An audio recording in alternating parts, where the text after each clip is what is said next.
1991 में 47 टन सोना भारत से एक प्लेन में भर के लंदन भेजा गया। लेकिन ऐसा क्यों किया गया? इंडिया और पाकिस्तान के बीच पार्टीशन के वक्त पाकिस्तान को 75 करोड़ रुपीस देने का सबसे कंट्रोवर्शियल काम आरबीआई को क्यों सौंपा गया?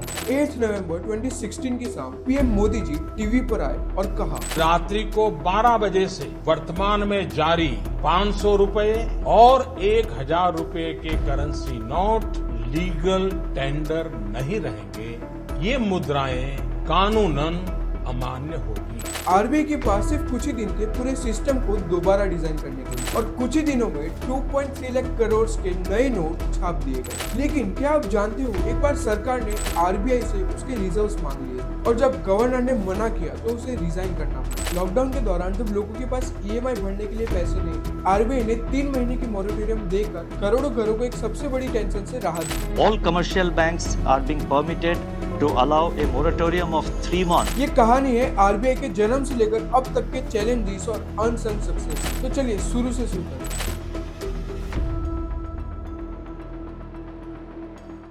कहानी शुरू होती है 1935 में। तब भारत पे ब्रिटिश एम्पायर का राज था। ना इंडिया के पास अपनी करेंसी थी, ना अपने पैसे कंट्रोल करने का अधिकार, जिसे फिस्कल कंट्रोल कहते हैं। फिस्कल का मतलब है सरकार के खर्च और इनकम पर काम करने का पावर। ब्रिटिश लोग इंडिया का सोना, पैसा और रिसोर्सेज समुद्र के रास्ते लंदन ले जा रहे। इसे बेचने के बीच एक इंस्टीट्यूशन बना, RBI, reserve bank of India. शुरू में इसका काम ब्रिटिश इंटरेस्ट को प्रोटेक्ट करना था, लेकिन आज जाके आरबीआई ही भारत की इकोनॉमी का एक पिलर बन गई। आरबीआई का पहला हेडक्वार्टर कोलकाता में था, क्योंकि वहां से ही एक्सपोर्ट होता था, सोना, कैश, माल, सब कुछ। पर तब कोई नहीं जानता था कि ये बैंक भारत की इकोनॉमी को डायरेक्शन देगा। 1 अप्रैल 1935 आरबीआई ऑफिशियली शुरू हुआ, लेकिन आरबीआई की असली कहानी तब शुरू होती है जब इंडिया 1947 में आजाद होती है। At the stroke of the midnight hour, when the world sleeps, India will awake to life and freedom.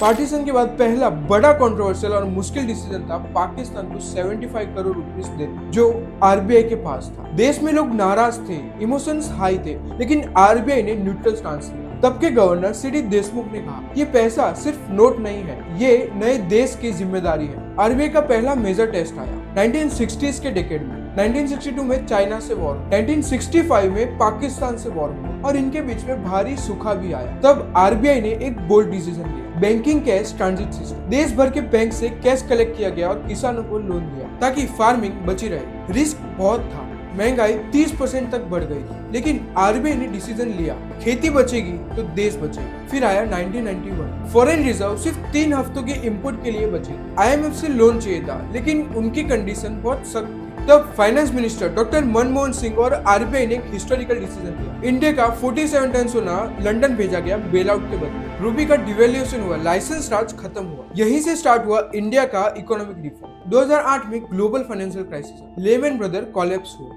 US और यूरोप दोनों की इकोनॉमी रिसेशन में डूब गई थी, लेकिन इंडिया को कंपैरेटिवली कम इम्पैक्ट हुआ, क्योंकि आरबीआई ने पहले से ही तैयारी कर ली थी। गवर्नर वाई रेड्डी ने 2 साल पहले ही बैंक्स को ज्यादा पैसा रिजर्व में रखने का ऑर्डर दिया। इसे कहते हैं सीआरआर, कैश रिजर्व रेशियो, और एसएलआर, स्टैट्यूटरी लिक्विडिटी रेशियो। यानी बैंक्स अपने पैसों का एक हिस्सा संभाल के रखते थे ताकि क्राइसिस आए तो कस्टमर को अपने पैसे मिल सके। इस प्लानिंग ने इंडिया को मेजर फाइनेंशियल क्रैश से बचा लिया। 8 नवंबर 2016 रात 8 बजे पीएम मोदी टीवी पर आए और अनाउंस किया कि रात्रि को 12 बजे से वर्तमान में जारी 500 रुपए और 1000 रुपए के करेंसी नोट लीगल टेंडर नहीं रहेंगे, यानी ये मुद्राएं कानूनन अमान्य होगी। एक ऐसा कदम जिसमें पूरी करेंसी तुरंत ही बंद कर दी। आरबीआई के लिए ये एक मैसिव ऑपरेशनल चैलेंज बन गया। गवर्नर उर्जित पटेल को कुछ ही हफ्तों में पूरे देश का कैश सिस्टम दोबारा सेटअप करना। इस दौरान 2.3 लाख करोड़ के नए नोट छापे गए, 2 लाख एटीएम्स को रीप्रोग्राम किया गया, 55,000 बैंक एम्प्लॉइज दिन रात अपनी ड्यूटी पर लगे रहे और रिजल्ट 99.3% नोट्स वापस सिस्टम में आ गए। 86 लाख फेक अकाउंट्स एक्सपोज हुए। आरबीआई ने दिखा दिया कि शौक बड़े हो तो सिस्टम को संभालने का रियल स्ट्रेंथ आरबीआई के पास है। 2016 में आरबीआई ने एनपीसीआई के साथ मिलकर एक और रिवॉल्यूशनरी स्टेप लिया, यूपीआई लॉन्च किया, यूनिफाइड पेमेंट इंटरफेस। एक ऐसा सिस्टम जिससे आप मोबाइल से डायरेक्टली पैसा ट्रांसफर कर सकते हो, वो भी बिना किसी चार्जेस। और तो और जीरो ट्रांजैक्शन फी मॉडल दुनिया में सिर्फ इंडिया में काम करता है। आज हर महीने 11.6 बिलियन से भी ज्यादा यूपीआई ट्रांजैक्शन हो गए। चाय वाला हो या मजदूर हो, सब क्यूआर कोड यूज करते हैं। बिल गेट्स ने भी कहा, India is the future of digital payments. 2018 में आरबीआई और सरकार के बीच में क्लैश हुआ। सरकार चाहती थी आरबीआई अपने पास जो एक्स्ट्रा पैसे यानी रिजर्व जमा है उसका एक बड़ा हिस्सा मार्केट में लाए। ये पैसा बैंक को दिया जाता, लोन सस्ते होते और शॉर्ट टर्म ग्रोथ दिखती। लेकिन आरबीआई ने कहा था ये रिजर्व्स इमरजेंसी सिचुएशन के लिए होते हैं, इसको पॉलिटिकल या पॉपुलिस्ट डिसीजन के लिए यूज नहीं कर सकते। गवर्नर उर्जित पटेल ने अपोज किया और जब प्रेशर बढ़ा तो उन्होंने रिजाइन कर दिया। लेकिन आरबीआई ने अपनी ऑटोनॉमी और क्रेडिबिलिटी दोनों बनाए रखी। 2020 लॉकडाउन, सब कुछ बंद था, इकोनॉमी रुक गई थी। तब आरबीआई ने 3 इम्पोर्टेंट काम किए। फर्स्ट, ईएमआई मोरेटोरियम, लोगों को 3 महीने का टाइम दिया ईएमआई पे करने के लिए। Second, small business loans restructure किए ताकि धंधा बंद ना हो। थर्ड, मोबाइल बैंकिंग ट्रक्स गांव-गांव भेजे जहां बैंक दूर थे। एटीएम कैश फ्लो भी रेगुलर रखा गया और जो फाइनेंशियल टेंशन लोगों के दिमाग में था, आरबीआई ने उसे काम और कंट्रोल किया। वो एक क्विक सपोर्ट सिस्टम बन गया, बिना नॉइस, सिर्फ काम। 2022-23 में जब रशिया यूक्रेन वॉर हुआ तब दुनिया भर में इन्फ्लेशन 10% तक पहुंच गया, बट इंडिया ने उसे 5.4% पर कंट्रोल किया। रेपो रेट को 6.5% तक बढ़ाया ताकि लोन्स कंट्रोल रहे।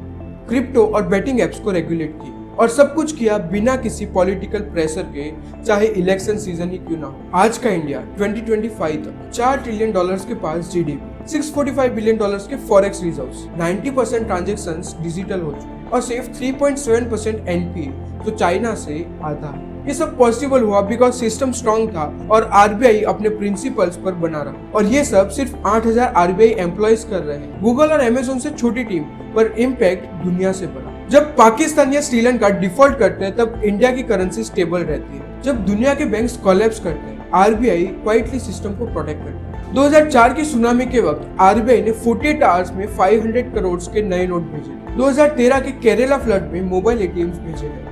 2020 के लॉकडाउन में डेली बेसिस पर एटीएम्स को मॉनिटर किया गया। आरबीआई ने बार बार साबित किया है कि एक बैंक नहीं, ये एक संस्था है, एक शैडो वॉरियर जो हेडलाइन से दूर मगर हर घर के बजट में जीवन डालता है। तो अगली बार 500 का नोट हाथ में लो या फोन पे से 20 रुपए ट्रांसफर करो या सोचो कि पैसे सिर्फ सरकार के हाथ में होते हैं, तो एक बार याद जरूर करो उस इंस्टीट्यूशन को जिसके बिना ये सब पॉसिबल नहीं होता। आरबीआई ने सिखाया एक देश जिसके पास सिर्फ 3 हफ्तों के रिजर्व बचे थे, पर वो भी इकोनॉमिक सुपर पावर बन सकता है अगर सिस्टम स्ट्रॉन्ग हो, नियत क्लियर हो और काम बिना किसी शोर के हो। अगर वीडियो अच्छा लगा हो तो लाइक करिए और ऐसे वीडियोस के लिए चैनल को सब्सक्राइब करिए। मिलते हैं अगले वीडियो में। Till then stay safe, invest smartly.